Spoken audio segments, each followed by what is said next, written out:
समय सार परमागम कलश 200वां और गाथा 324, 25, 26, 27 ये चलेंगी। अभी आपने गाथाओं का पाठ भी किया और कलशों का भी। भाग्य से ही ये सबसे अधिक सरल प्रकरण लग रहा है, कम से कम समझने की दृष्टि से। मैं नहीं समझता हूँ कि यहाँ जितने लोग भी बैठे हैं और 10 दिन बड़े धैर्य के साथ इसको सुनने की भावना रखते हैं, वे इतने भी स्वाध्यायी नहीं हैं कि उनको ये बात समझ में नहीं आई हो। समझ में तो बहुत सरल है, बस समझ में नहीं आती। दोनों का अंतर समझ में आया कि नहीं? माने हमको सूक्ष्म ज्ञान में समझ में नहीं आती कि क्या कह रहे, ऐसी बात नहीं है, लेकिन हमारी समझ में नहीं आती माने हमारे चित्त को स्वीकृत नहीं होती। इसमें कठिनाई हमारे चित्त की स्वीकृति की है। अभी एक ही उपाय है, शास्त्र में हमें आचार्य पूज्यपाद ने ऐसा आदेश दिया है कि कोई भी बात सिद्ध करनी हो तो आगम तो युक्तिष्ठ, कि आगम से सिद्ध करें, हम युक्ति से सिद्ध करें। वक्ता खुद तो बोल ही रहा, 3 होती है ना, आगम का सेवन, युक्ति का अवलंबन और परंपरा गुरु का उपदेश। अब चौथा तो बिल्कुल स्वतंत्र है, आत्मा का अनुभव। अब जो हमारा आपका संबंध बन रहा है जो का, तो इन 3 से ही तो जुड़ेगा ना, कि हम ये शास्त्र को पढ़ के जानेंगे या युक्तियों का विचार करेंगे और या फिर हमारे गुरु जी समझाएंगे। तो ये तीनों बहुत अत्यंत स्पष्ट हैं। मैंने शास्त्रों में ये बात क्लियर लिखी है, हमारे पढ़ने में आ रही है, समझ में भी आ रही है। प्राकृत संस्कृत में भी ऐसी कोई दिक्कत, भाषा की दिक्कत हमें नहीं लगती है कि जिसकी वजह से ये है। और वक्ता लोग भी बता ही रहे हैं आपको। अभी 3 चीज़ें तो सामने बिल्कुल हैं ही। अब तो वास्तव में हमारे चित्त की स्वीकृति की बात रह गई। अब इतनी बात स्पष्ट होने के बाद भी और हमारी अज्ञान की सुरक्षा कैसे होती है? टोडरमल जी ने इस पर रिसर्च की थी और उन्होंने इसका जवाब दिया, बहुत मार्मिक जवाब है उनका, कि इस जनवाणी में व्यवहार का कथन भी बहुत है। जितना निश्चय का है उससे ज़्यादा व्यवहार का कई गुना ज़्यादा है। और अब वो ये कहते हैं, शास्त्र में ये बात लिखी है, और वो जो व्यवहार के शास्त्र हैं उनको ला के निकाल के देते हैं। पद्म पुराण में लिखा है, फलाने श्रावकाचार में भी लिखा है, फलाने में लिखा है, ये सब ला के देते हैं कि शास्त्र में लिखा है, और फिर कहते हैं शास्त्र की लिखी ये नहीं मानते, शास्त्र की लिखी ये नहीं मानते। तो उनके पास तो हमसे 10 गुने प्रमाण है ना। हमारे पास तो एक समय सारा है, उस समय पे कहा था कि 2-4 किताबें हैं जो आपको बताएंगे हम कि इसमें लिखा, इसमें लिखा, और 2-5 मिल जाएंगी। और वहाँ तो फिर बाकी के ढेर लग रहे नीचे से ऊपर तक। प्रमाण तो ज़्यादा उनके ही पास मिलेंगे ना।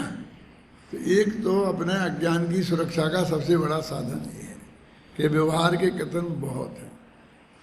फिर ये कहते हैं कि जीव तो बुद्धिमान है ना, युक्ति से माने तर्क की कसौटी पर कसकर स्वीकार करे। तो वो ये कहते हैं कि तर्क की कसौटी पर स्वीकार करे तो बस यही बड़ा तर्क है। देखो ये लिखा, ये लिखा, ये लिखा, ये लिखा। और जब ये अपन बताते हैं तो निश्चय नहीं क्या कहते हैं, अरे भाई वो व्यवहार का है, निश्चय का है। अब तुम ही बताओ कि इन 2 में से जब बिल्कुल परस्पर विरुद्ध लिखी बातें हैं तो अब 2 में से क्या माने? बहुत क्लियर शब्द में बोलता हूँ मैं, व्यवहार नयो भासदी जीवो देहो हवदि खलु इक्को, कि व्यवहार नय कहता है कि जीव और शरीर एक है। और नीचे की पंक्ति में लिखा नदु निश्चयेण जीवो, और निश्चय ने से जीव और शरीर न कदापि एकट्ठो, किसी भी कीमत पर एक नहीं हो सकते। अब बिल्कुल एक ही शास्त्र में ऊपर और नीचे की पंक्ति में दोनों नए लिखे हैं। अब वो कहता है देखो ये लिखा है। अब मैं आपसे पूछता हूँ कि अब थोड़े नयों को हम यहाँ रख दें, तो शरीर और आत्मा एक ही है। अभी कम से कम यहाँ बैठे लोग ऐसा मानता है कोई? हमने छड़ेला में पढ़ा था, देह जीव को एक गिने बही रात में तात्व मुधा है, कि शरीर और आत्मा को एक माने वो बहिरात्मा है और तत्व मुधा है, तत्व के बारे में मूर्ख है। देखा, तत्व माने दुनियादारी में वो कितना ही होशियार होगा, चतुर होगा, है ना, लेकिन तत्व के बारे में वो हमने पढ़ा है, हमको स्वीकार भी है। तो अब वो कहते बस यही बात है कि व्यवहार ने ये कह रहा, ये कह रहा, कर क्या करना, शरीर और आत्मा को एक ही मानना क्या है? ये तो बहुत स्पष्ट बात है ना, कि अपन तो दिन रात पढ़ते ही आए, तरकार आग्रह बनता बेड़ी परिजन जन रखवाले, है ना, पुण्य पाप मिल दो ये पायन बेड़ी डाली, त्वनकार आग्रह माही मोहि दियो दुख भारी। अब इसमें दो बातें हैं कि पुण्य पाप, पुण्य के समान पाप, दोनों ने मिल के मेरे पैरों में बेड़ी डाली है। अब हमारे यदि शत्रु होंगे तो दोनों एक से होंगे, और मित्र होंगे तो एक से होंगे। कि बेड़ी डलवाने का काम बहुत बढ़िया हो तो दोनों ही मित्र हैं, यदि बुरा हो तो दोनों ही शत्रु हैं, क्योंकि दोनों ने मिलके ये काम किया है। एक महातत्व तो ये है, और दूसरा ये है कि तन कारागृह, इस शरीर तो जेल है। अब इस शरीर की प्राप्ति जिसने हमें कराई है, वे सब हमारे उपकारी हैं कि अनुपकारी, हमारे हितैषी हैं कि शत्रु। अब वो तो पहले वहाँ के साहब पुद्गल ने कराई, तो वो तो पुद्गल की तो वो सब लिखा ना, पुद्गल के उपकार हैं। अब जाने दो, माँ बाप ने कराई, तो अब हमारे माँ बाप कौन है भाई, बोलो बताओ। ऐसा तो अब ये और सिखाओ तुम कि माँ बाप शत्रु हैं, क्यों? अब यही बाकी रह गया था। तो मैं पूछता हूँ कि नहीं हैं, वे हितकारी हैं, बढ़िया हैं, तो जब मुनिराज दीक्षा लेते हैं तो वो उन्हें क्यों छोड़ के आते हैं? जो खराब होंगे बाल बच्चे पत्नी, उन्हें छोड़ दे में, माँ बाप तो बहुत बढ़िया है ना।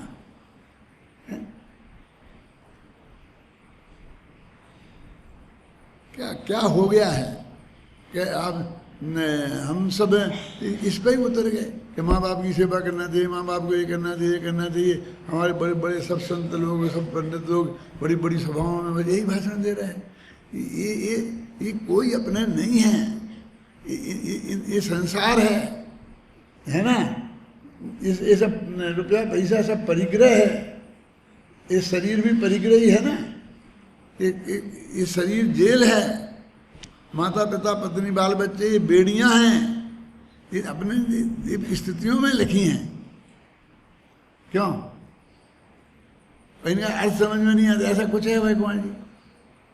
कितनी कितनी साफ बातें हैं। अब बस वही उसी में यही धर्म हो गया।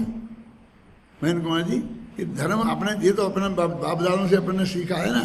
ये तो कोई हम जब से जानते हैं, जब हम 5 वर्ष के थे, हमारे पिताजी हमें पढ़ा सुनाते थे, कर देते थे, करके, है ना। हमारी जो माँ हाथ से चक्की पीसती थी, आटा बनाती थी।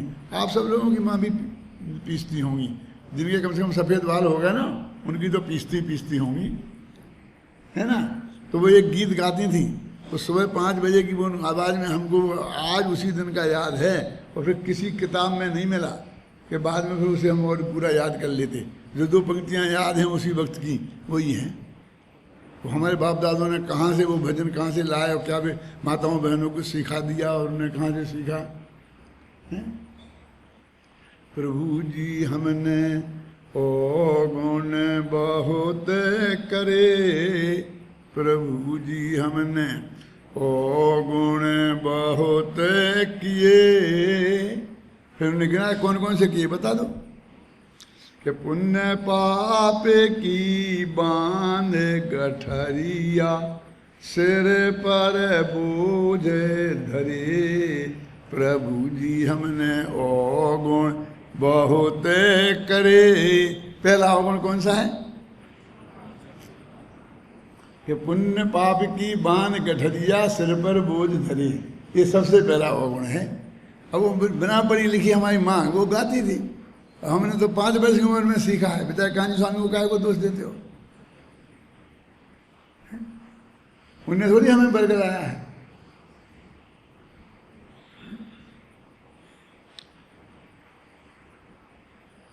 और बहुत है। जब से पैरे धरो धरती पर, लाखों जीवे मरे, प्रभु जी हमने अवगुण बहुत करे। पुण्य पापे की बांध गठरिया, सिर पर बोझ धरे। जब से पैरे धरो दुकान पर, 10 के 20 करे।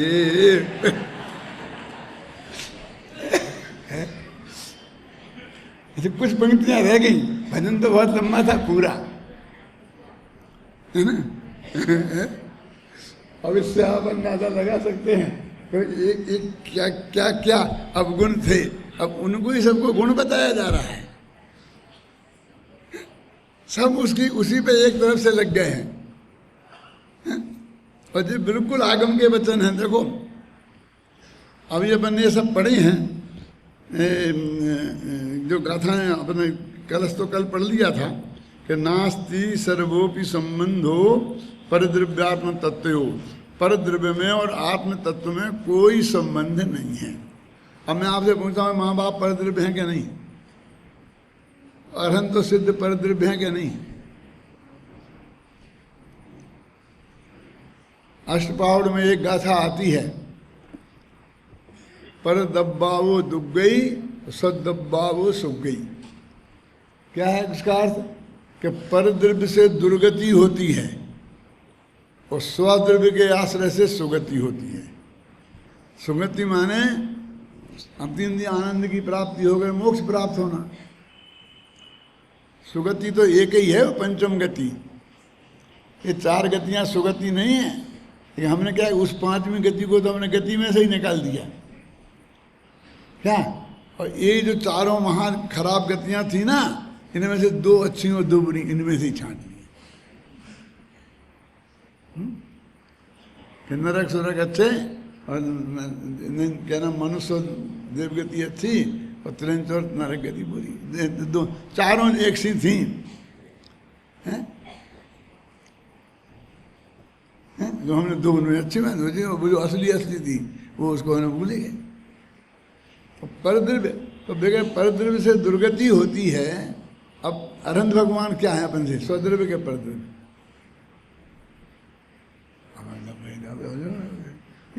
हाथ में रखे आंवले जैसी बात है। ऐसा हमको सचमुच ऐसा लगता है कि हम ऐसी कौन सी गजब कर रहे हैं, और सामने वाला कहता है कि ये तो भैया इनकी तो लगाम ही नहीं रही इनके जमान पे। तो ये भी इनको ऐसा नहीं है, जैसा नहीं चलेगा, खुला सांड जैसा नहीं छोड़ सकते कि ये चाहे जो कुछ कहें। क्यों? अब यहाँ तो एक दिन दूसरे दिन का करता नहीं है, भगवान कुछ नहीं करते हैं। ये तो बहुत स्पष्ट है ना, ईश्वर जगत का करता नहीं, उसका मतलब भगवान नहीं करते हैं, अपने भगवान कुछ नहीं करते हैं।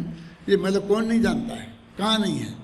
और आप सब करते हैं करते हैं करते हैं करते हैं कि लेन लगा देते सुबह से शाम तक। ये हो जाएगा, ये हो जाएगा, इतने मंत्र बना दिए, इतने विधान बना दिए, ये बना दिया, इससे जो हो जाता है उससे वो हो जाता है। फिर एक दिन दूसरे करने की बात लगा दी। और एक शब्द में कहते नास्ति सर्वोपि संबंधो परद्रव्यात्म तत्वो। जब कोई संबंध नहीं है तो एक कर्ता कर्म का संबंध कैसे हो जाएगा? देखो कर्ति कर्मत्व संबंधा भावे तत्कर्तता कुते। जब कोई संबंध नहीं है तो कर्ता कर्म संबंध भी नहीं है, तो फिर उनका कर्ता तुम अपने को कैसे कहते हो? वो तो कहते हैं ज्ञाना वर्णादि कर्म के भी तुम करता नहीं हो, फिर रागादि भाव विकार भाव के भी तुम करता नहीं हो, इतना कहते तुम नवल पर्याय के भी करता नहीं हो, मैंने फेर फार करता नहीं हो, वो होती है उस रूप तुम पढ़ने में होते हो तो उसे कर्ता कहते हैं। ये सब बातें, अब ये सब बातें कर्ता कर्म अधिकार में खूब अच्छी तरह से कह दी थी। और अभी बराबर ये कई गाथा है, इतना लंबा प्रकरण इस कर्ता कर्म को लेके बैठे कि मुझे तो यही लग रहा है कि मैं ये कर्ता कर्म कब तक धरूंगा। इतनी गाथाएं पूरे शिविर में मुझे कहेंगे पंडित जी तो दूसरी कोई बात ही नहीं कर रहे, अब इतनी गाथाएं इकट्ठी कैसे निकालूं मैं। कल 3 निकालनी, आज 4 निकालने वाला हूँ, 7 निकल गई। क्यों? कि फिर वही की वही आता बानी है। इतना लंबा प्रकरण इसमें क्यों ने आचार्य ने दिया, इसलिए तो उनको उनका नाम आचार्य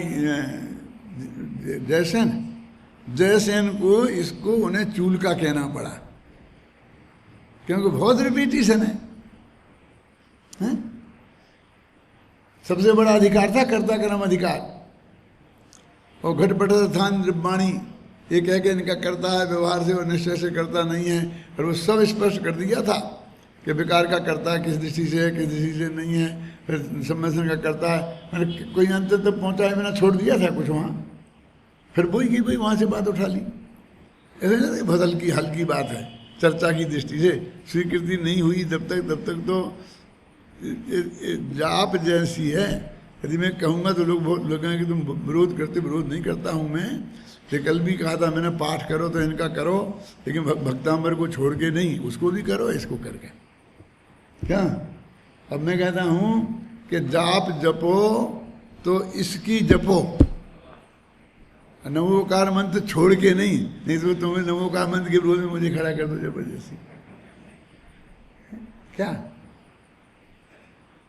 अजपा जाप जपो, एक दिन दूसरे को करता नहीं, एक दिन मैं किसी का कुछ नहीं, मैंने आज तक किसी का कुछ नहीं किया, मैं किसी का कर सकता हूँ ना कभी होश में करूँगा, किसी ने मेरा भी नहीं किया। ये जाप करो गद्य में, कोई कविता वक्ता की जरूरत नहीं है। आप अपनी किसी माँ बाप से बात करते हो, अपने गुरु से बात करते हो, अपनी पत्नी से बात करते हो, अपने बच्चों से बात करते हो, तो कविता में करते हो।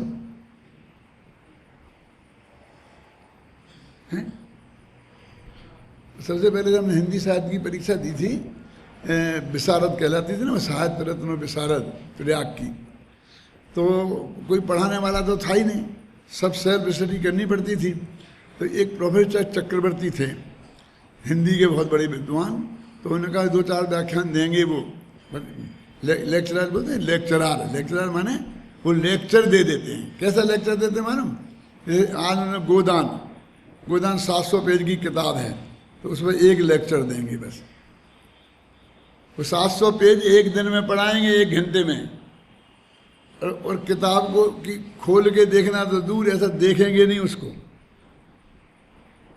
देखिए ना 25 दफे, और वो उसको सब बोलते हैं ना आलोचनात्मक उस तरह को समझाते थे। तो वो उनने सबसे पहले ये बात हमसे वहाँ कही कि ये सब सीता और राम कोई कविताओं में बात करते थे, जो वाल्मीकि ने लिख दिया, अहम गमस्यामि महावनम प्रिय तो या ही वस्तव्य यही वैभावनी।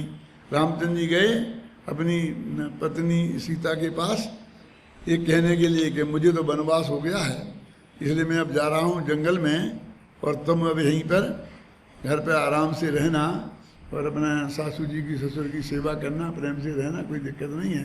क्या तो उसमें लिखा है वाल्मीकि ने, अहम गमस्यामि महावनम प्रिय तो या ही वस्तव्य यही वैभावनी। ऐसे ही बोलते होंगे, तो नहीं बोलते हैं, तो उन्होंने अपनी भाषा में बोला होगा, ये तो कवि ने लिख दिया है।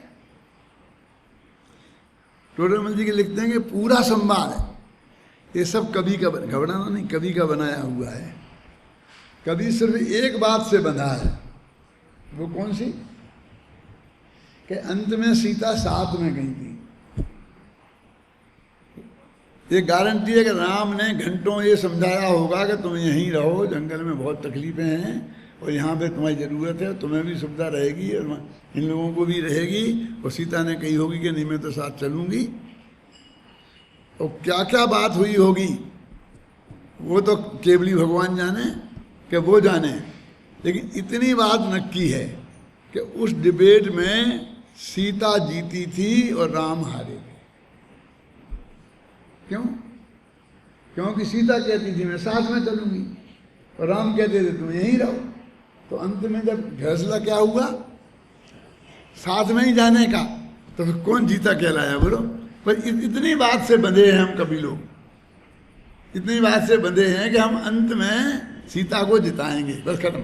अब पूरी हम रामायण चाहे 100 पेज लिखें चाहे 200 पेज लिखें, वो सारे तर्क वो सब हमारे दिमाग के हैं। तो वो कहते हैं लेकिन इतनी बात जरूर है कि जो उस समय पति पत्नी उस काल में पति पत्नी की मर्यादाएं थीं उसी हिसाब से बात हुई होगी और उन्होंने उसी भाषा का प्रयोग किया होगा। वो सब मर्यादाएं हमें ध्यान में रखनी पड़ेंगी, लेकिन वो तर्क युक्तियाँ जो भी हम देंगे वो सब हमारी हैं।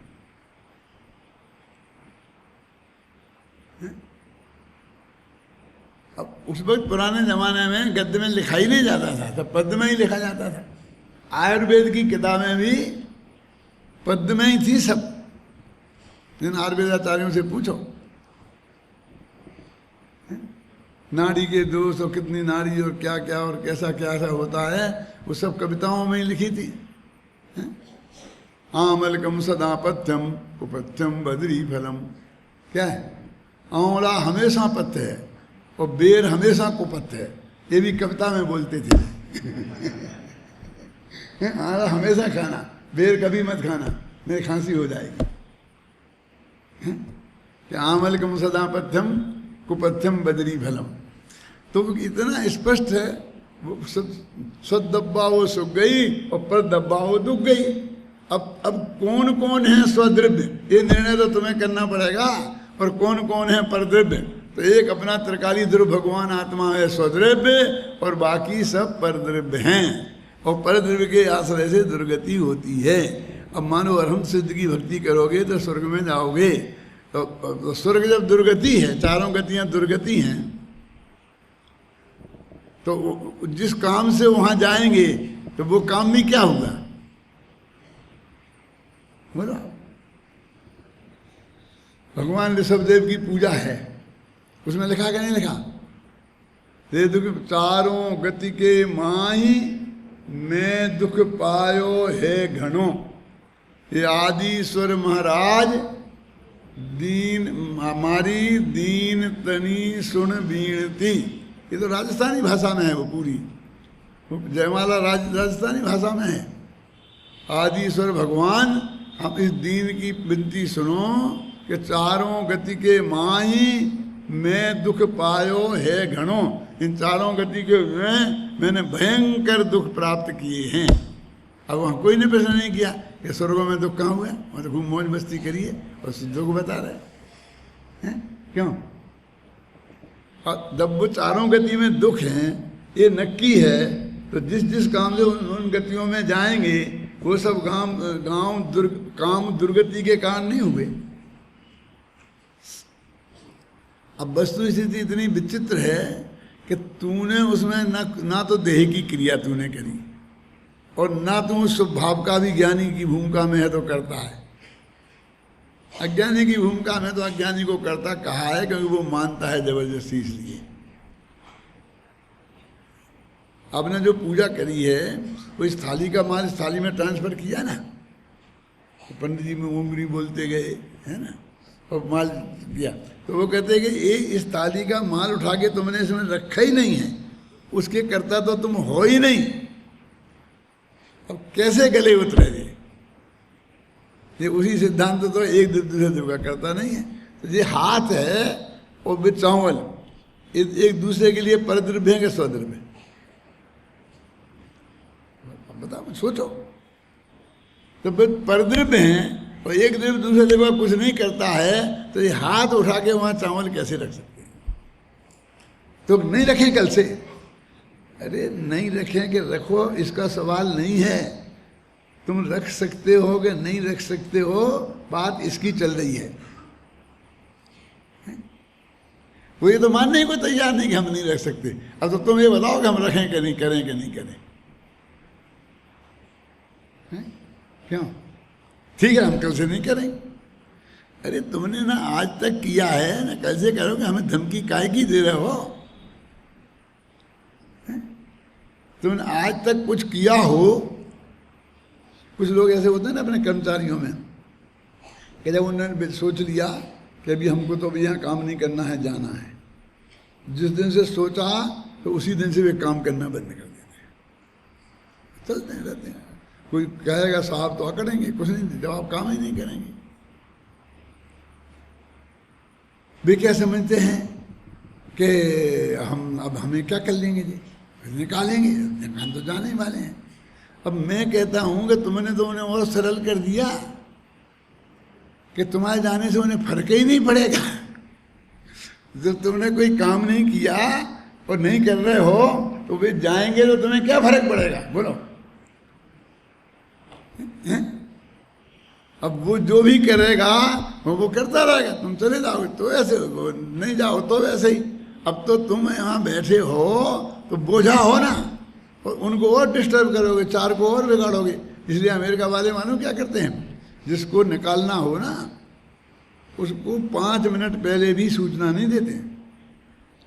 जब 4 बजे छूटते हैं ऑफिस से राजेंद्र बाबू, तो उनको वो क्या वो ऑर्डर कि कल से आप नहीं आना, आपको निकाल दिया गया है, और 15 दिन का वेतन का चेक, 15 दिन का है वहाँ नियम, अपने यहाँ 1 महीने का है, वो पकड़ा देते हैं। और कल से इस बाउंड्री में नहीं दिखना चाहिए। जबकि नियम ये है कि 15 दिन पहले सूचना देके 15 दिन काम कराएं और फिर 1 पैसा भी नहीं देना है। लेकिन वो कहते हैं हम निकालें, 15 दिन काम कहाँ करेगा वो तो बिगाड़ेगा, सब कर्मचारियों का दिमाग खराब करेगा। 15 दिन आकर के वो बिगाड़ने वाला है यहाँ। इसलिए वो कहते हैं कि नहीं, तुम तो भैया 15 दिन की तनख्वाह मुफ्त की ले जा, लेकिन कल इस बाउंड्री में नहीं दिखना चाहिए मुझे, क्यों बाकी लोगों को शांति से काम करने देना चाहिए।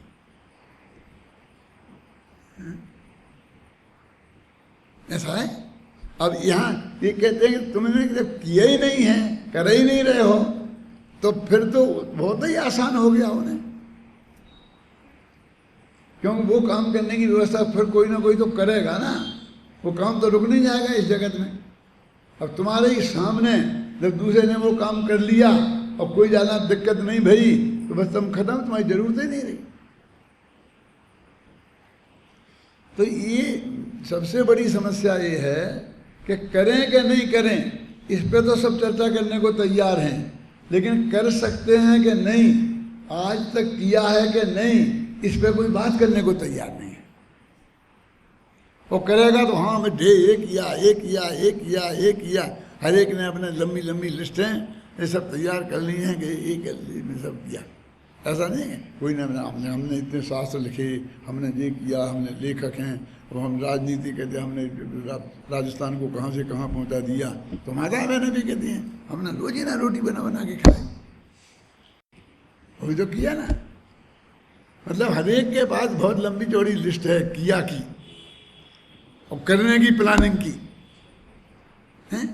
अब तुम कहते हो कि नहीं, यानी ये मूल तत्व ज्ञान है। देखो तुम समझ रहे हो कि मैं कोई गप्पे मार रहा हूँ। देखो मैं संधि पढ़ता हूँ, हिंदी में पढ़ता हूँ, जिसे आपके ख्याल में आएगा कि जब कोई संबंध ना पर आत्म माही, तब करता पर द्रव्य का किस विधि आत्म कहाई। अब देखो ये गाथाओं का पढ़ रहा हूँ मैं आपको। अतत्व विद व्यवहार ग्रह पर द्रव्य को अपना कहें। कौन लोग? अतत्व विद, तो तत्व को नहीं जानते, है ना अतत्व विद, विद में लगना चाहिए अविद। अब वो तत्व में के पहले लगा दिया तो वो अतत्व हो गया।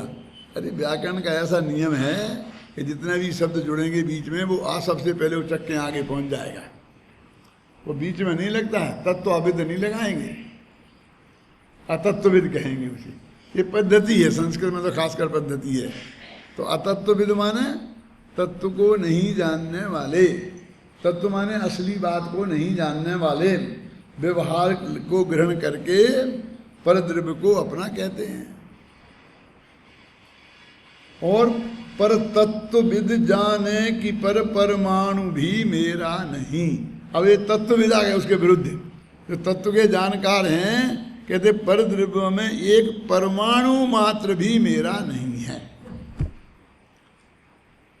अब मैं आपसे एक बात पूछता हूँ, ये अपना घर है, अपना मकान है, और पड़ोस में पड़ोसी का घर है, और फिर 10-5 घरों को छोड़कर ये दूसरे पड़ोसी का घर है, फिर अपने दूसरे गांव में दूसरों का घर है। इतने घर में इसलिए खड़े कर रहा हूँ कि अपन कहेंगे भाई मैं अपने घर का तो करता धरता हूँ, ठीक है, पड़ोसी अपने घर में चाहे जो कुछ करे अपन को क्या लेना देना?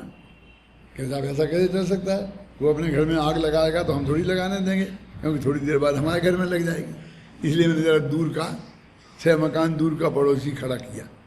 वो भी करेगा तो वहाँ का धुआं आएगा तो हमारे वो हो जाएगा, तो हमने दूसरे गांव का पड़ोसी खड़ा किया।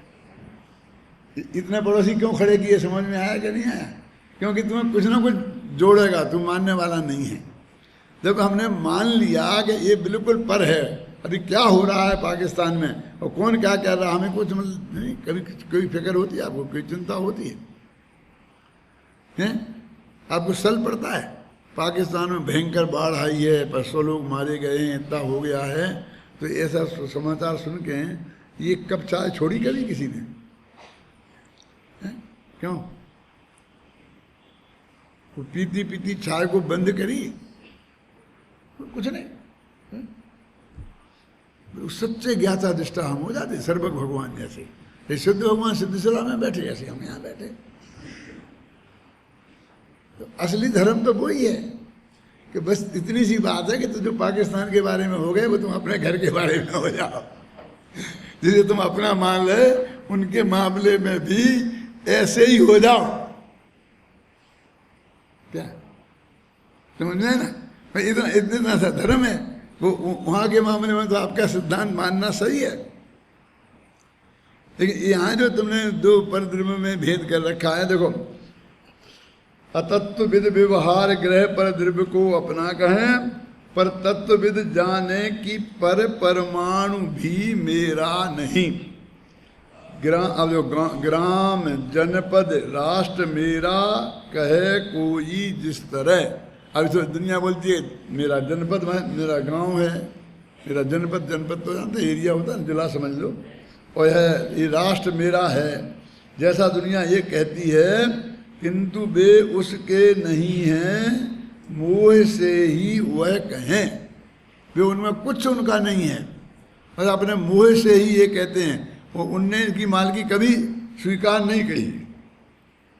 इस तरह जो पर द्रव्य मेरा जान कर अपना करे, जो पर द्रव्य मेरा है ऐसा जानकर अपना करे। अपना एक करे क्या? एक करे जब बोलते हैं तो उसका अर्थ होता है माने, जाने, और उससे ऐसी मान्यता और जान पूर्वक राग करे। एक करे में 3 आ जाती हैं। अपना करे, उसे हाँ लिखा ना करे, करे कुछ करने वाला करे नहीं है ये। क्या है? क्या अपना करे माने अपना माने, अपना जाने, समझ गए ना? संशय नहीं वह ज्ञानी मिथ्या दृष्टि ही है जानना। ये लाइन बहुत खतरनाक है।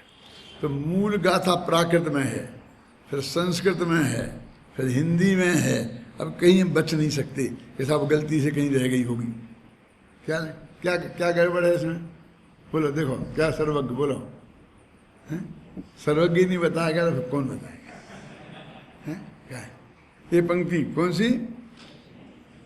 संशय नहीं वह ज्ञानी मिथ्या दृष्टि ही है जानना। इसमें बिल्कुल संशय मत करना कि वो ज्ञानी जीव मिथ्या दृष्टि ही है। अब यहाँ ज्ञानी कह रहे हो और वहां मिथ्या दृष्टि कह रहे, ये झगड़ा है। अभी प्राकृत में देख लो, देखो ऊपर, एवं मिथ्या दृष्टि रानी निसंशयम हवो, ये से रानी लिखा ना इस प्राकृत में, फिर मैंने हिंदी बताई, नीचे संस्कृत में देखो, परद्रव्यम ममेति जानन नपि आत्मानम करोति, ये संस्कृत में है। फिर टीका में देखना, उस टीका में भी है, फिर कलश में भी है, 5-5 जगह इतनी स्पष्ट है कि अब तुम उसमें कुछ नहीं कह सकते। यहाँ ज्ञानी भी कह रहे और वहाँ कह रहे कि वो मिथ्या दृष्टि है, निश्चय से पक्का मिथ्या दृष्टि है। हमारे पास कोई उपाय नहीं है ये ज्ञानी का अर्थ अज्ञानी होता है। आपको कौन सी डिक्शनरी से तो हम बोला तुम बताओ हमें कि क्या अर्थ होगा। अरे ऐसा कहता है वो अपने को ज्ञानी मानने वाला, ऐसे अर्थ में ज्ञानी कह रहा है कि अपने को, हम कहते हैं कुछ विद्वान लोग ऐसा कहते हैं, तो विद्वान लोग वे अपने को विद्वान मानते हैं और ऐसा कहते हैं। आप समझे ना, हैं तो वे अविद्वान और वे अपने को विद्वान मान के बात करते हैं और जगत में भी उन पे विद्वत्ता का सिक्का लगा हुआ है। समझ गया ना। अब ऊपर लगा ना, जो श्रवण ऐसा करे वो तो भी श्रवण, वो श्रवण है। जो परदेव को ऐसे वो श्रवण तो है ही नहीं, लेकिन अब उसे लोक में तो श्रवण कहते हैं ना। तो देखो जो लोक में नाम होता, नाम निक्षेप, इसी काम आता वो, कि वो नाम से तो श्रवण है कि नहीं।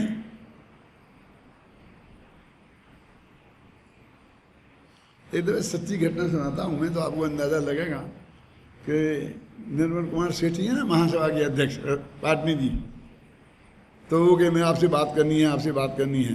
क्या बात करनी है, क्या बात करनी है। तो नरेश कुमार जी सेठी, अभी अपने जयपुर के ही हैं, सब जानते हैं। तो उन्होंने अपने घर पर मीटिंग आयोजित की, मुझे बुलाया और निर्मल कुमार सेठी को बुलाया, और खाना वाना भी वहीं रखा।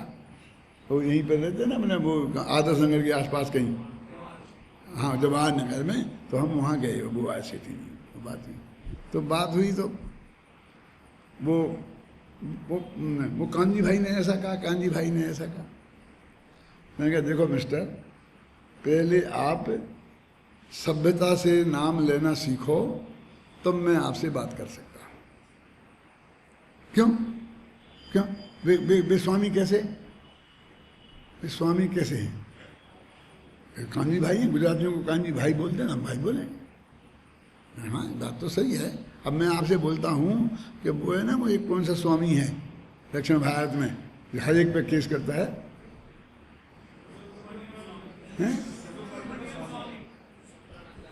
समझे, सुब्रह्मण्यम स्वामी। मैंने कहा ये अब उसको बोलो, उसे क्यों स्वामी बोल रहे, सुब्रह्मण्यम भाई बोलो। ये तो नाम है, ये तो नाम निक्षेप है, आप समझ रहे ना, ये तो नाम निक्षेप है। अब उनका नाम कांजी स्वामी है तो कांजी स्वामी नहीं बोलोगे। अरे हमारे गुरुजी मक्खनलाल जी हमको स्वामी बोलते थे, हम दोनों भाइयों को। कि क्यों? कि हमारे गांव का नाम था बड़ौदा स्वामी। किताबें देख रहा, क्योंकि 3-4 बड़ौदा हैं, तो एक वो स्वामी, उसके जो जागीरदार थे वो स्वामी थे, तो स्वामियों का बड़ौदा, वो बड़ौदा स्वामी, फिर एक डाक बड़ौदा, एक ऐसे ऐसे नाम कहलाते थे, है ना। तो वो हमको स्वामी जी बोलते, स्वामी स्वामी बोलते, स्वामी को बुलाओ, स्वामी को बुलाओ, समझ में ना। अरे ये तो नाम निक्षेप है, इसमें तुम्हें पाप नहीं लग जाएगा। जिसका जो नाम होगा, मतलब तुम क्या सब कांजी है तो जी उनके नाम में ही शामिल है। अब हम तो जी नहीं बोले, हम तो कान बोलेंगे, चलेगा? अरे वो जी वाला जी नहीं है, तुम्हें जी लगाना होगा तो कान जी लगाना पड़ेगा, दूसरा जी एक अलग, वो तो नाम में शामिल है। इसलिए आप यदि ये सभ्यता पूर्वक मेरे से बात करेंगे तो मैं आपसे बात नहीं करूँगा। फिर उन्होंने स्वीकार करी, वे सभ्यता से बात करने की बात करी, फिर बहुत बात भई। अब क्या हुई से रामायण से मतलब नहीं है, लेकिन मेरे कहने का मतलब ये है कि नाम निक्षेप का कथन ऐसा जनवाणी में सब जगह होता है कि कुछ ज्ञानी जन ऐसा कहते हैं, वे महा अज्ञानी हैं। तो अज्ञानी भी कह रहे हैं और ज्ञानी जन भी कह रहे हैं। नए चक्र के दूसरे ही पेज पे एक गाथा उद्धृत की है, क्या का भाई जी की है ना, पुराणिनो, लिखा है कि मैंने प्रश्न भी उठाया कि ज्ञानी को ये कैसे हो सकता है कि ज्ञानी, उसको ज्ञानी भी कह रहे हैं। क्या बोल गाथा बोलो जल्दी, है याद है? अभी नहीं आ रही याद, तो सबको ही है। वो ऐसे बिल्कुल ऐसा ही प्रयोग है कि अज्ञानी की बात है और लिखा ज्ञानी है, और वो ज्ञानी जनों को ये समझना चाहिए। अरे ये तो ज्ञानी जन समझते ही है कि देह जुदा है और आत्मा जुदा है, ये ज्ञानी जन को समझना क्या चाहिए, ये तो ज्ञानी जन समझते ही हैं। तो ऐसे प्रयोग होते हैं, देखो। हाँ किंतु वे उसके नहीं हैं। मोह से ही यह कहे, इस तरह जो पर द्रव्य मेरा जान कर अपना करे, संशय नहीं वह ज्ञानी, मिथ्या दृष्टि ही है जानना। मेरे नहीं ये जान कर तत्वज्ञ ऐसा मानते, मेरे नहीं हैं ऐसा जानकर तत्वज्ञ ऐसा मानते हैं, है अज्ञता कर्तृत्व बुद्धि लोक एवं श्रवण की। यदि वो ऐसा नहीं माने तो चाहे वो श्रवण हो और चाहे लौकिक जन हो, वो दोनों की अज्ञता है, लगा ना, माने दोनों अज्ञानी हैं, दोनों मूर्ख हैं। अभी उनने मूल लिखा है, मूल गाथा का है संस्कृत में, परदब्बे जानंतो जाने जय दिट्ठी ढेंदानम, है ना, कि उनकी ये अज्ञानता है। वो ये कहते हैं कि हम तो जैन हैं। ऐसा कहने से कोई जैन नहीं हो जाता। जो जैन के कम से कम फंडामेंटल हैं वो तो मानो।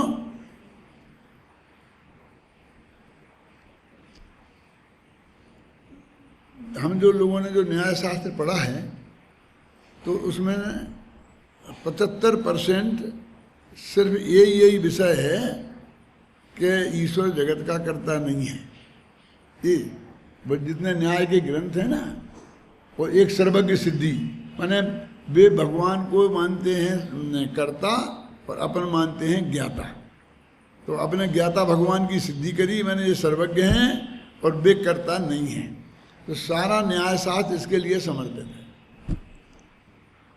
सारी जिंदगी वो पढ़ा, न्याय प्रथमा में, न्याय मध्यमा में, न्याय तीर्थ में रट रट के सर्वज्ञ सिद्धि तैयार करी, फिर ये किया, ये किया, ये किया, और अब सब के सब कर्ता भी माने जा रहे हैं। एक देव दूसरे देव देव का कर्ता भी है, फिर ये भी माने जा रहे हैं। और सर्वज्ञ तो कैसे हो सकता है, क्योंकि सब नक्की मानना पड़ेगा। अब देखो, एक सारी जिंदगी न्याय शास्त्र के बड़े बड़े विशेषज्ञ जिन्होंने राजवार्तक के इनके अनुवाद किए, और वे सब वेद कुमार न्यायाचार्य थे ना, इन्हें सब इनके अनुवाद किए, और वो नहीं मानते थे सर्वज्ञ। उन्हें वो नियम सार की गाथाएं याद आती थी कि सर्वज्ञता तो व्यवहार से है। ये मानो महेंद्र कुमार जी न्यायाचार्य कहते थे। न्याय शास्त्र के सबसे बड़े विद्वान, दिगंबर जैन समाज में सबसे पहले पीएचडी विद्वान, सबसे पहले विश्वविद्यालय में प्रोफेसर विद्वान, उनके साथ कोई नहीं, और उनके आसपास भी कोई नहीं था। उनके 10-5 साल 15 साल बाद कोई बना होगा, कि वो जैन दर्शन के भी बहुत अच्छे विद्वान थे, ख्याल में आई ना। और साथ में मतलब यूनिवर्सिटियों के लेवल पर भी उन्होंने ये सब काम किया। हमारे रिश्तेदार थे, माने हमारे जो ससुर थे उनकी सग्गी बुआ के लड़के थे। उसे समझ लो क्या हक थे।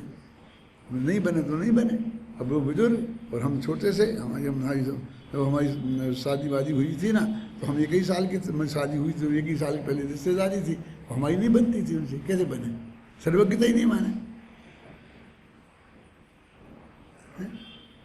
तो एक सर्वज्ञता की बात की और दूसरी कर्ता नहीं माने। ये सारे कर्तावाद की स्थितियाँ भरी पड़ी हैं। भाई इससे ये हो जाएगा, ये हो जाएगा, ये हो जाएगा, ऐसा कर दो, ये हो जाएगा, इससे कर दो, ये कर दो। ये सब के सब दिन ना रात सब एक ही लाइन पे उतरे हुए हैं, है ना। तो सबसे बड़ी समस्या तो इनकी है। ये देखो, अब क्या रह गया बोलो, इन गाथाओं में कुछ अर्थ करने के लिए रह गया? अब ये छंद पढ़ो 201 में, बसंत तिल का है, भक्तांबर जैसी राग है, बढ़िया छंद है।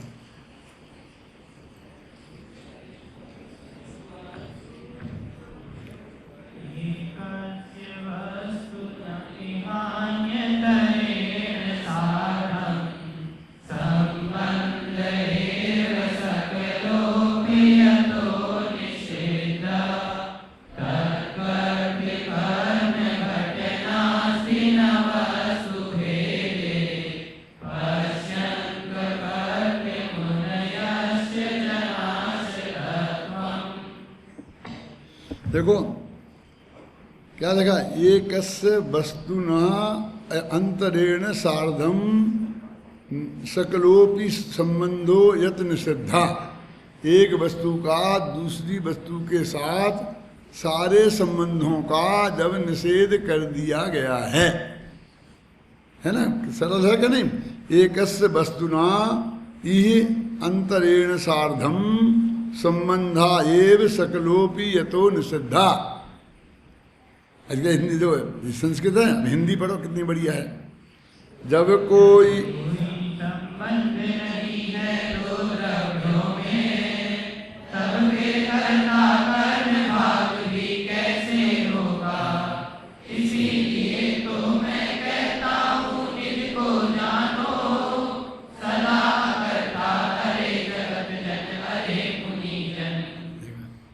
जगह अरे जगत जन अरे मुनिजन, हे जगत के लोगों और हे मुनियों।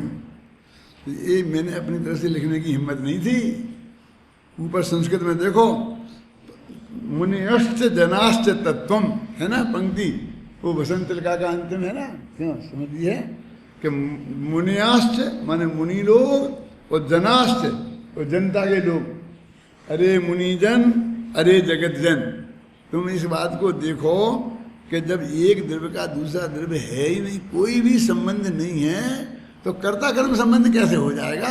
अब तुम जबरदस्ती कर्ता कर्म मान के बैठ गए। जब कोई संबंध नहीं है दो द्रव्यों में, तब फिर कर्ता कर्म भाव भी कैसे होगा? इसीलिए तो मैं कहता हूं निज को जानो, अपने आत्मा को जानो सदा। क्या जानो, क्या जानो राजन जी? हाँ, कि वो हमेशा अकर्ता है पर द्रव्यों का, सदा अकर्ता। कौन जानो? हे जगत के लोगों और हे श्रमण जनों। और इसका मैं क्या अर्थ करूं? इतनी सरल हिंदी की और क्या हिंदी करूं? बोलो। ये सचमुच ऐसी है कि जो इसका एक एक रोम रोम खिलता जाए ना, फिर इसका पाठ करो फिर मजा आ जाए। क्यों नहीं आनंद आता है? वो समझ में नहीं आता। इतनी बढ़िया बातें हैं ना, हैं, उनमें मजा आता है क्या? कि वो केसरिया चावल रंग वाले, केसरिया चावल रंग वाले, केसर क्या करेगा? खाएगा। एक दुपट्टा ला दे, दुपट्टा ला दे, दुपट्टा रंगवा दे, जो कर दे वो कर दे। उसमें तुम्हारा कहाँ मन लगे? उसमें मन लगने के लायक क्या है?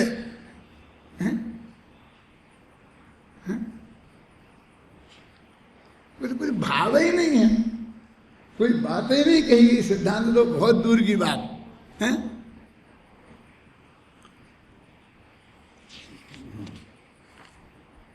देखो एक छंद और है बहुत बढ़िया, बोलो। अभी यहाँ है, पढ़ सकते हैं, बोलो।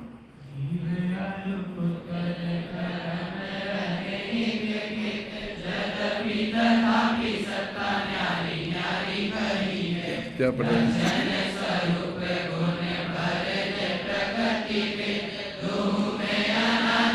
अच्छा बना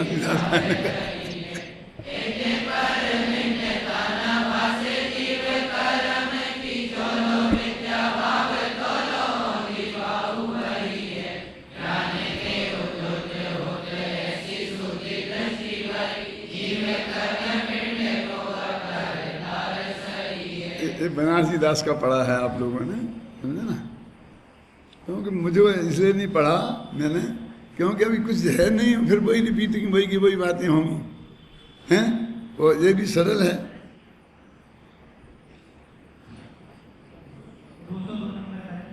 हाँ तो हाँ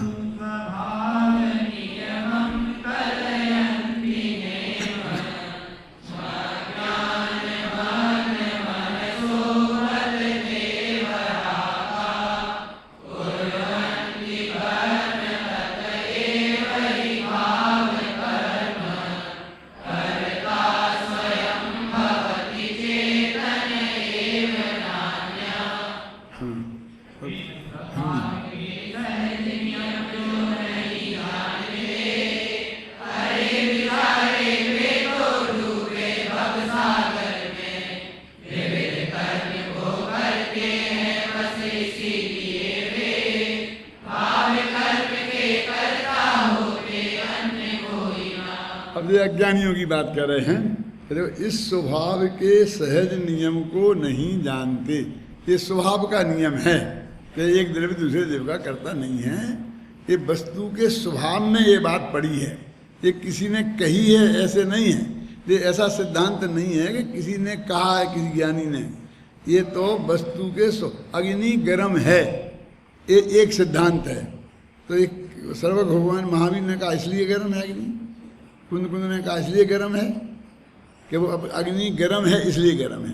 कहते ये स्वभाव का नियम है, जैसे अग्नि गर्म है बर्फ ठंडा है, ऐसे ही एक द्रव्य दूसरे द्रव्य का कर्ता नहीं है, ये स्वभाव का सहज नियम है।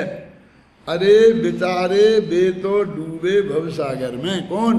कि जो इस सहज नियम को नहीं जानते हैं वे बेचारे तो संसार समुद्र में डूबने ही वाले हैं। अत्यंत करुणा का है ना, अरे बेचारे। बेचारे का अर्थ है संस्कृत में बरा का लिखा ना, बरा का। ये बरा का शब्द का अर्थ है, ये संस्कृत बहुत जोरदार शब्द है ये। अरे बेचारे क्या करें, दीनहीन ऐसे कीड़े मकोड़े जैसे ऐसा। अरे बरा का कहते वे बेचारे क्या करें जो इस नियम को नहीं जानते हैं। कौन से? कि एक द्रव्य दूसरे द्रव्य के कर्ता नहीं हैं, वे बेचारे तो संसार समुद्र में डूबे ही हुए हैं। अब उन्हें क्या डुबोएं और उनका और क्या करें? वो आता ना तुलसीदास कि उन्हें कि मारिए ते मारे करतार, ऐसा आता है कि जिसके विधवा लड़की हो, फलाना ऐसा हो, नालायक बेटा हो और फलाना ऐसा हो, तो इन्हें कोई ना मारिए ये मारे करतार। ये ऐसे दुखी लोग हैं कि इन्हें किसी को मारने की जरूरत नहीं है, इन्हें तो कर्ता ने मार दिया। नहीं कमाने वाला आधा पागल बेटा, विधवा लड़की, तो ऐसे ऐसे कुछ तकलीफें गिनाई हैं, 6 हैं शायद ऐसी, मैं भूल गया हूँ। लेकिन अंत में कहा इन्हें को ना मारिए ये मारे करतार। ये तो भगवान ने मार दिया, नहीं इन्हें क्या मारना। अब वो कहते हैं जो इस नियम को नहीं समझते हैं वे बेचारे संसार समुद्र में डूबे ही हुए लोग हैं, उनसे क्या बात करें। देखो इस स्वभाव के सहज नियम जो नहीं जानते, अरे बेचारे वे तो डूबे भवसागर में। विविध कर्म को करते हैं बस इसीलिए वे, इसलिए वो कहते हैं हम इसको हमने ये किया, हमने ये किया, हमने ये किया। तो वो ये कहते हैं कि हमने ये किया, कि रोटी बनाई हमने किताब लिखी, ऐसा जो कहते हैं तो हम उन किताब के करता नहीं, रोटी के करता नहीं, दुकानदारी के करता नहीं, बिल्डिंग बनाने के करता नहीं। ऐसे जो भाव है ना, अज्ञान भाव, ये उन्हें जो भाव हुआ कि मैंने किया, वे इस अज्ञान भाव के कर्ता होती है। कौन से?